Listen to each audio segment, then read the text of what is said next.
Hey guys, BuildZoid here, and today I want to show you a interesting weakness that a lot of synthetic memory benchmarks have. So we're talking like AIDA and Geekbench 3 when it comes to certain memory timings.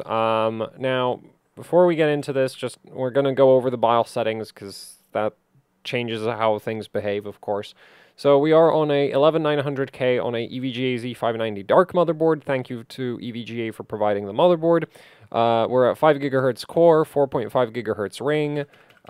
This is with 1.38 volts and small V droop. I'm not sure that voltage is minimized. This just happens to be enough voltage to run LinPack, and that is important because we're going to be using LinPack.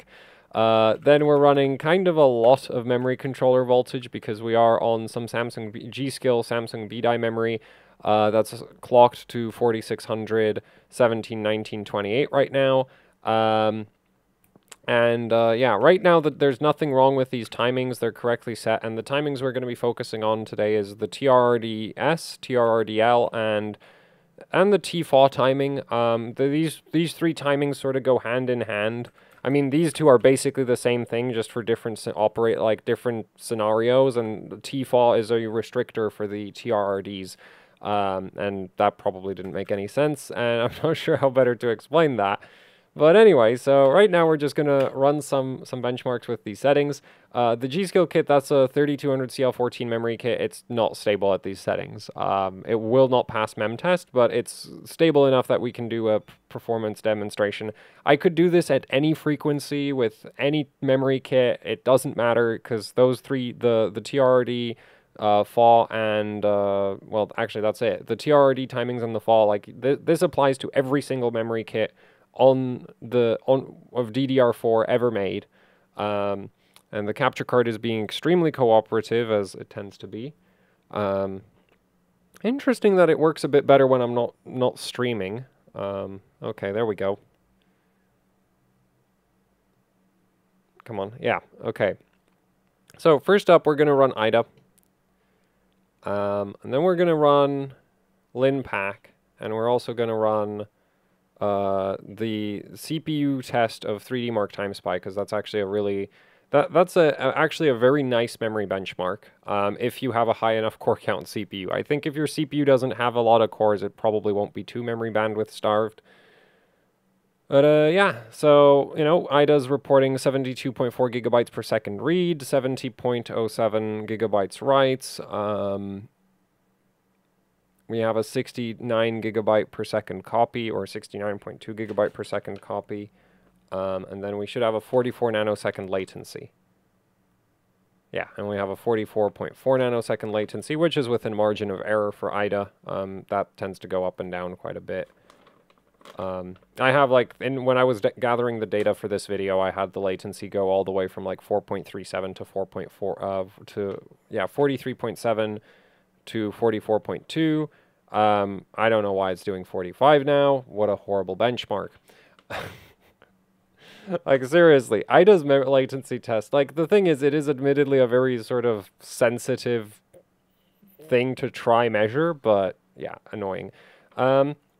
Anyway, so now we're going to run Time Spy, the CPU test, and we're also going to run just 2 loops of LinPack. Assuming that, okay, Time Spy is indeed working today. Sometimes a bug on the launcher where it'll forget where all the benchmarks are. We're just going to run the CPU test. We are on a GT 1030. That's not going to limit this. This could be rendered by a potato. Like, I'm pretty sure I remember running a competition competing in a competition where the Time Spy CPU test was like the benchmark that we were running, and you could get a high score with a GT 710. So it really doesn't matter. So actually this is a lot higher than one of my previous test runs. So my earlier test runs, I had a 14532. That's a 14891, but that's fine. That's no problem. So we've got a 14891. Unfortunately, the Time Spy CPU test kind of floats around by quite a few points. In my experience, it's like plus minus 100 or 200-ish points. So you do kind of want to run it a lot if you're trying to get a high score in it. If you're just trying to get a rough idea of your memory performance, run it if you have a major timing issue, this isn't a problem because the thing I'm going to show you is way outside the margin of error for this. But yeah, unfortunately, a lot of anything kind of memory intensive on Windows 10 tends to have like score reproducibility issues. Which is why, like, for example, SuperPi 32 million, which is an absolutely incredible memory benchmark, is kind of a pain to do on Windows 10. As in my experience, like, I've had Windows installs where it would go up and down by like 30 seconds on a 6-minute run, which is just completely unacceptable. Now, you can get Windows 10 to actually run it reliably, but at that point, we're talking about a pretty stripped down Windows 10 install, and that's annoying to set up, so we're not doing that. Luckily, LinPack is rather consistent, though very, very hot, so be warned, if your system is not very stable, and you try to use LinPack as your memory benchmark of choice, which I think it does a really good job of this, it's probably going to crash very quickly. It also gets really hot. Like, this actually has, depending on your settings, this will potentially have a higher peak power draw than Prime 95 small FFTs. The average power draw is actually lower because it load cycles quite hard. As in, it ramps up and it ramps down very, very frequently, and when it's ramped down, it pulls very little power, and when it's ramped up, it pulls a ton of power. And yeah, so I did mention that the memory settings currently aren't exactly stable, but that works just fine. We have a 594 gigaflops per second, because that's actually the only part I care about here is the performance readout. The stability is not what this is about. So now we're going to restart. I'm going to change 2 timings, and I'm going to make basically very little difference to the AIDA performance, and absolutely tank both TimeSpy and LinPack. Those two are going to fall off a cliff. AIDA is basically not even going to notice that anything changed. And that's most of why I don't like AIDA. So we just changed those 2 timings. And now the memory system is horrendously slow. I have just deleted a huge amount of useful memory bandwidth. But if you run AIDA, you're not going to see that because AIDA is a horribly synthetic memory bandwidth test that just doesn't pick up on actual time, like pretty major performance issues like this. So, yeah. And Geekbench actually also doesn't pick up on this very well. And the crazy thing is, there's actually memory kits out there where if you enable the XMP, they do come with horrendous tRRD and tFAW timings. So, oh, did the capture card decide to work for once? Yes, lovely. Okay, so let's start with AIDA. So previously we were getting like 72 gigabytes per second read, 71 gigabyte per second writes, 69.2 gigabyte per second copy test, and around 44 nanoseconds to 45 nanoseconds of latency. If this does what it did yesterday, then it'll actually have lower latency now, which is not supposed to happen, but AIDA is a horrible benchmark, and I didn't run that properly. So you have already seen that the read bandwidth has gone down a little bit, right? We've lost about 2 gigabytes per second of read bandwidth. Our write bandwidth hasn't really changed. Previously, it was around 71 gigabytes per second. Now it's about 70.5. Copy should be down to about 68. So about a gig of copy bandwidth is gone. Yep, that's about 68 gigabytes per second. So we've, 1 gigabyte of copy bandwidth, and our latency is 44.3 nanoseconds. So actually slightly lower than the best run previously, though actually higher than the runs that I did yesterday. So I don't know, maybe the board decided to retrain different settings since last time. Though also the latency test does just tend to float around a bit. So now we have a 43.8. Okay, so that's in line with the kind of latency I was measuring yesterday. Anyway, let's run TimeSpy and see what happens to TimeSpy. Now, TimeSpy is going to be very upset about this because I have, like, you saw how AIDA basically was like, oh, minor performance loss. Like, yes, there was a performance loss, but it was very, very small, right? We went from like 72 gigabytes per second to 71. which is just not very, or around 70-ish, which is not very significant in the grand scheme of things. Especially if you convert it to percentages, it works out to like a couple percentage points of memory bandwidth, which is like, oh, that's fine, right? There's not going to be any major CPU performance penalty for that, right?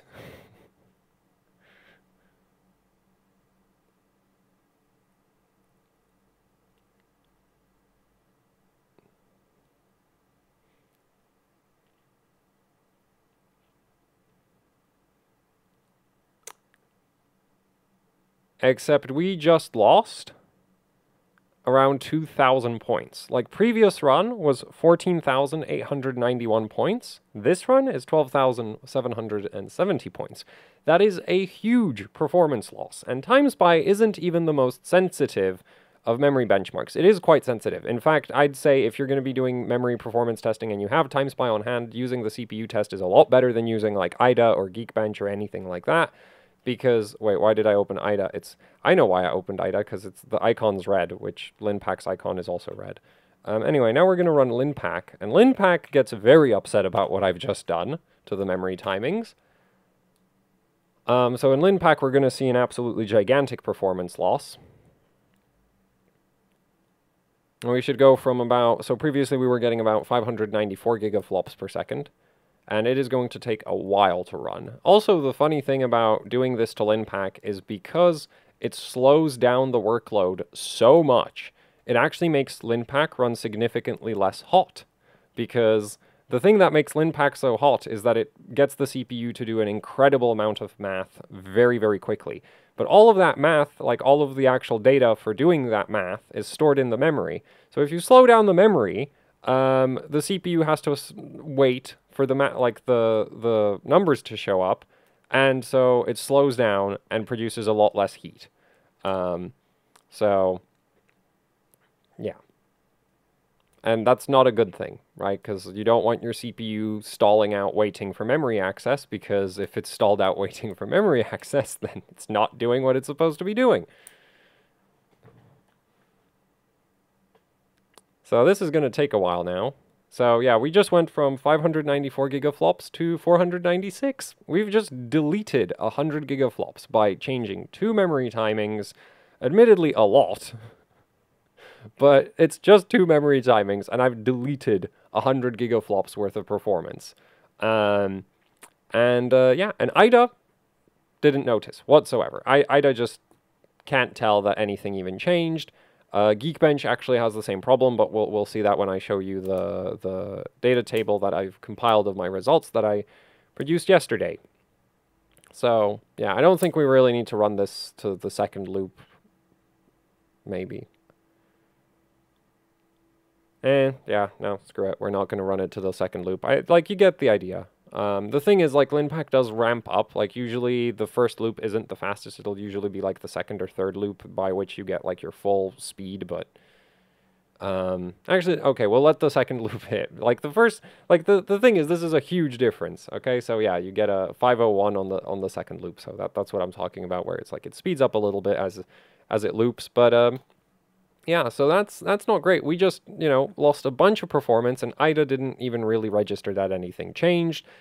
So here is the data I have gathered for this yesterday. So this is what you're ideally supposed to run, is 4.416. You can't run your tRRD, SL, and tFAW at less than 4.416 because this is what the actual memory registers of the CPU are limited to. So you can't set this below 4 because the memory controller doesn't support a setting of less than 4. So yeah, so 4.416, and this is the best performance you can get for your tRRD, SL, and FAW. And basically what the FAW timing act does is that it restricts how many RRD, so RRD, very misleading about the name, is it's actually activate to activate delay. So basically, there's a command called an activate command. It needs to be used every time you do a read operation or a write operation. And the FAW timing just prevents you from sending too many activate commands in a row. So here, and basically, so what this stands for, the F is for active window. So how many clock cycles, like this basically sets the minimum amount of clock cycles in which you can send for activate commands. So with a 4416 configuration, we can literally send 4 activate commands right behind each other in a row, and then the next 4 activate commands and the next 4 activate commands, because this is set to 16. So this actually just doesn't restrict our activate speed, like doesn't restrict the memory speed whatsoever. Whereas something like 60 here, we can do our 4 activates. So we do, you run your 4 activates, and then we wait until 60 clock cycles before you can, you wait for another. So if you have your 4, so let's say that occurs right at the, together. So that takes 16 clock cycles, and then we wait another 44? Yes, 44 clock cycles before we can send another set of activate commands. So that's basically what this does. So this is like 4. So this is like 4 plus 44 in order to get that 60 for active window. Now, if you have a 15, 15, 16, well, the thaw here isn't actually restricting our RRDs at all, because it is set to less than the RRD. Like if I send a activate command that takes 15 clock cycles, and then I send the next activate command that takes 15 clock cycles. So we've already exceeded the length of the 4 active window, so the 4 active window basically doesn't apply in this scenario at all. It's just not relevant. But now it takes, 60 clock cycles to issue 4 activate commands. And so this is really slow. And then we have 15, 15, 60, which is still the same situation. It takes 60 clock cycles to send for activate commands, and you can see how there's no performance difference here. So, having a really low thaw, like having your thaw set below your tRRDs is stupid, because you're just going to be writing your or more like, I guess you could, so it's not stupid, but it's like basically this is what happens. So like minimizing your thaw, if your tRRDs are super ridiculously loose, doesn't do anything, okay? That doesn't do anything, and you can really see that where it's like LinPack is getting the exact same performance for 15, 15, 16 as it is for 15, 15, 60, because it still takes 60 clock cycles to issue those activate commands, regardless of if your thaw is at 60 or 16, because that's not the restrictor there. For TimeSpy CPU test, we see the same thing. Again, there's more margin of error on TimeSpy's CPU test than there is on LinPack. So, we have a 12.830 and a 12.736, but that's basically the same thing, and so that's what you'd expect. Geekbench, same performance. AIDA, same performance. For whatever reason, AIDA just latency with these horrible timings goes down, which is great. That's exactly what you want to see. But anyway, let's take a look at the more interesting situation. So 4416, right? This is what you aim for. This is good performance. The bad news is, so 4416 is technically doable on basically every single memory chip I've ever tested is capable of running 4416 across a very large chunk of the frequency range. Maybe at very high frequencies, you might not be able to run this anymore, but at least up to 4600 on basically any memory chip, 4416 should work. The bad news is, I said should work. On a lot of memory chips with many motherboards and many CPUs, 4416 will cause instability, and there is ways to get rid of that instability, but it's basically you have to fiddle with like your termination settings a bunch, or really dial in the voltage just right. So while this does offer the best performance, it doesn't, it's not something you can just blindly set on the vast majority of systems. Like this can cause instability. It can cause, on 11th gen specifically, it'll cause at high frequencies, it'll cause training issues. So yeah, this right here is this is the goal. Unfortunately, that's also that doesn't mean it'll always work. Now, so at 4416, Geekbench, we get a score of 10,000 points, 814, and that's just the memory subtest. TimeSpy gets 14,532 points, which evidently yesterday when I ran TimeSpy, it ran a little bit slower than it ran today, because today we got a 14,891. But again, TimeSpy is kind of inconsistent, so that's margin of error. LinPack yesterday got a 598, today it got a 594. So that's still within the margin of error for LinPack, which is a lot more consistent than TimeSpy is, but Anyway, and then you look at AIDA, which is 72.3, 71, 69.2, and 44. And then you look at the like 4460, where we, wait 60 clock cycles between sending activate commands. And Geekbench, for some reason, goes up, which is like, I have no idea why. Actually, that's just run-to-run variance. Again, a lot of memory benchmarks are just inconsistent due to their memory benchmarks, right? If anything else is trying to access the memory at the same time as the memory benchmark, it'll affect the score. And of course, your system is usually, like, if you don't strip down Windows, there's kind of a lot of stuff that might be accessing the memory. So it's not too surprising that this managed to go up, but it is kind of frustrating because it was supposed to, like, if the benchmark was actually reflecting what's going on with useful memory bandwidth, this should have gone down quite significantly. As we can see from TimeSpy, we lose like 1,500 points in TimeSpy. We lose almost around 80 gigaflops of throughput in LinPack. And then AIDA's just like, nah, that didn't make a difference. Write literally didn't change. Copy didn't change. Latency went up by 0.2 nanoseconds, which, as we've seen, the latency test floats around by about a nanosecond, so that just doesn't matter. So that just doesn't matter whatsoever. So, there's no functional change there. And so this right here is like, so Geekbench doesn't care, AIDA doesn't care, but if you actually run anything that is a, like, memory-intensive CPU workload instead of a memory benchmark, you can very clearly see that 4460 is much, much slower than 4416, which is what it's supposed, like, that's what's supposed to happen. Now, it's not as slow as 151516 and 151560, because with 4460, yes, it takes 60 clock cycles to send 4 activate commands. However, there are other commands that we can send while we're in that 4 active window. So this isn't as slow as the 1515 or the 151560, because here it literally takes 60 clock cycles to send 4 activate commands, and you can't do anything else while waiting for those 15 cycle activates. And the same thing goes for the 151560. It's just like, this is 60 clock cycles being entirely used up by activate commands, so you can't do anything else. Whereas here, we can do other commands. We can send like a read command or a write command, but we can't send more activate commands. That's just the only thing we can't do is send more activate commands, but we can send other commands. So this isn't quite as slow as the 151516 or the 151560, but it is still very, very slow, because ultimately every time you want to do a read or a write, you do need to send an activate command, and well, you can only do that every, you can only send 4 of them every 60 cycles, so you're sitting there waiting for quite a while to actually get any data. Not that AIDA or Geekbench can tell that that is happening, because the way those benchmarks access the memory just doesn't run into this timing problem. So if we look at this in terms of percentage, percentage impact on the performance, we have AIDA's average bandwidth, which is literally, I've just taken the different bandwidth tests and I've taken the average of them.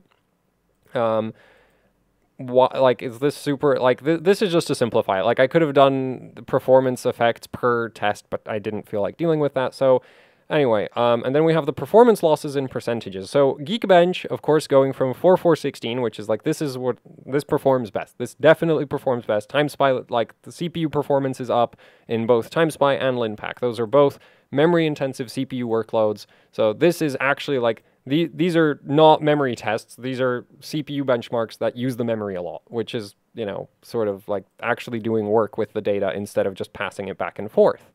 In TimeSpy, going from 4416 to 4460, we see a roughly 10% performance reduction. In LinPack, we see a 13% or like almost 14% performance reduction. In Geekbench, we see a almost 2% performance increase. That's great, LinPack. Thanks. I mean, that's great, Geekbench. That's a great memory benchmark right there. AIDA, the average memory bandwidth, so the average of these 3 values, changed by 0.56%. It did go down. So at least AIDA isn't doing what Geekbench is doing, where it went up. I still don't, I literally think that's just random variance in the Geekbench memory test. But yeah, so AIDA here slowed down by 0.56%. So that's great. But that, like, you'd think this is fine, right? You'd think this is fine. That doesn't look like a significant performance loss. But then if you actually look at real memory-intensive benchmarks, it's terrible. It's absolutely horrendous. The CPU is way slower than it should be. And then when we get to the 151516 and the 151560, LinPack is down by almost 16%. TimeSpy is down by almost 12%. Actually, you know, if this score was, if I had the score from today instead of from yesterday here, it would be 12%. And actually, by 151560, it is 12%. So there's just, you know, it's floating around the 12% mark. So I'd say we can call that a 12% performance loss right there. Because again, the benchmark isn't super like like it's not super consistent, and I haven't bothered to do like multiple reruns because like the performance margin, like the margins here in terms of how much performance you're losing are so big that the margin of error here is kind of like you know, like it doesn't really matter. So, you know, now Geekbench did notice a 2.5% performance loss at this point, so Geekbench has made some progress on actually noticing that there's a problem. AIDA kind of also, we see a 2% performance loss in AIDA, but being like 2% behind on your AIDA bandwidth readings isn't something that sets off any alarm bells about your memory performance. And then, you know, you actually look at CPU benchmarks that use the memory a lot, and you're losing 16% or 12% of your performance, which is horrendous. So yeah, and this is most of why I don't like AIDA's memory test. It's just these bandwidth numbers don't mean anything. They never meant anything, because like LinPack is a workload that needs a lot of memory bandwidth. It literally has an 8 GB data set sitting in the RAM that it needs to, you know, do math with. And it's just like, well, if we set the timings to 4460, it can't do that very well because the memory access takes forever. And then if we go to 151516, it takes even longer to get for LinPack to get to that data and do its thing. And so LinPack slows down even more. But meanwhile, AIDA is over here like 2% performance loss. Like, what? And the same thing goes for Geekbench, right? Geekbench barely went down. That's only down 2.5%. And I'm always doing the comparison against the 4416 timings because, yeah, we're not going to track it across the different configurations. It's not really the point. So, yeah, so Geekbench and AIDA kind of suck as memory bandwidth benchmarks. Very badly, actually. Like, they are really horrible at this. AIDA is really great at giving you a number that's very close to the maximum theoretical throughput of your memory configuration, but actual useful memory bandwidth that your CPU can use to do calculations with, terrible. Absolutely horrendous, as you can see here, or here, or here. Yeah, so that's AIDA and Geekbench. And the other thing, so one, I've demonstrated this here by manually just like setting the timings incorrectly. However, there are memory kits out there where if you enable the XMP, they will load up basically that. And there's also motherboards and certain BIOSes that'll load up basically that. So basically, if you buy, and this is especially a problem with like higher speed kits in my experience, though I've also seen it on even like 3600 CL14 kits where it's like you have a 3600 CL14 kit, you enable the XMP, you run AIDA, it looks great, you run Geekbench, it looks great, you run LinPack, where did all my performance go? You run TimeSpy, where did all my performance go? And it's because the kit will have timings of like 10, 12, 48 or something, or 10, 12, 54 is actually yeah, like, or 12, 12, 54 or something horrendous like that. And I don't know why memory manufacturers do this. Actually, no, I can guess. By doing this, you make it almost impossible for LinPack to crash. Well, it makes it a lot easier to pass like memory controller stress tests if you just can't send that much data through the memory controller, right? So yeah, obviously this is a nice little cheat for getting more stability at stock setting. Well, yeah, it gives you a bit more stability, but the performance penalty is huge. Like, absolutely huge. Like, you'd be better off running a slower memory kit with 4416 than a high-speed memory kit at, like, 151516 or a 151560. And so this is a problem with certain memory kits at XMP. You won't pick up on this if you're just running Geekbench or AIDA, because both of those are bloody useless for this. You need to run LinPack or TimeSpy. And I still prefer LinPack because it's more sensitive. Another option is yCruncher. yCruncher is another AVX accelerated, very memory intensive, multi-threaded workload. SuperPy 32 million will also somewhat pick up, like, will pick up on this more so than AIDA and Geekbench will, but not quite as, it's not quite as affected as LinPack and yCruncher are. Yeah, and that's it for this video. Like, this is something I've known about for a very long time. I've just not really considered it very significant, like, not worth talking about until I just kind of realized it's really dumb that every memory overclocking video I talk about how I don't trust AIDA very much, and I prefer looking at LinPack gigaflop numbers instead of AIDA bandwidth numbers, because AIDA bandwidth numbers are horribly misleading. They will not pick up on certain timing issues at all. Not very much. Like, this is a massive problem, except AIDA doesn't think so. This is horrible. AIDA doesn't think so. AIDA thinks this and this are the same thing, basically. Actually, for these two tests, it literally thinks those are the same thing, which is like, yeah, that's great. That's a really great memory benchmark right there. And then for some reason it thinks 1560 has better latency than this does, which it doesn't. But yeah.